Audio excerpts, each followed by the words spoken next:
know where the saying, "Please excuse my dear Aunt Sally," came from? Well, I'm here to tell you that the saying came from her very messy 6 pets. Their initials are Pemdas, P-E-M-D-A-S. Dear Aunt Sally lives in Flushing, Michigan on Order of Operations Drive, and her house was always a mess because she owns 6 pets.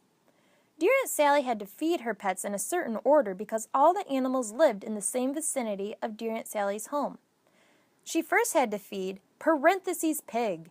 If Dear Aunt Sally didn't feed the pig first, it would devour the rest of the animals' food before they get a chance to take their first bite. This would make Dear Aunt Sally sad because she would feel bad for the other pets. Because let's face it, pigs love to eat. Second, Dear Aunt Sally would feed the exponent electric eel. She fed the exponent eel tiny shrimp and crabs. The exponent eel likes to play with his food and enjoys taking small things and blowing them out of proportion. Third, Dear Aunt Sally would feed her multiplication mockingbird. The mockingbird loved to sing and eat a ton of bird feed.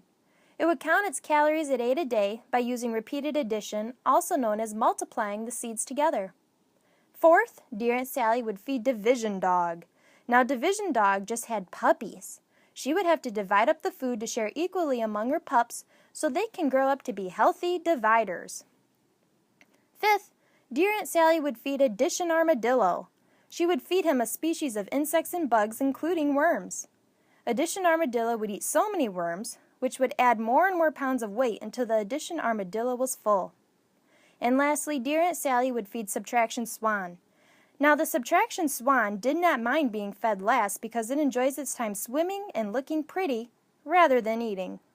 She burns and subtracts more fat than eating right away.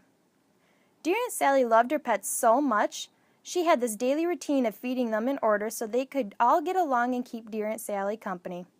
Dear Aunt Sally could not get any more visitors because of her constant mess, but she would have visitors over if I came.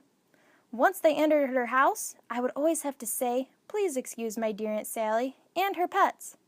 I heard a rumor that she's thinking about adopting another pet called Bracket Beaver, but that's another story.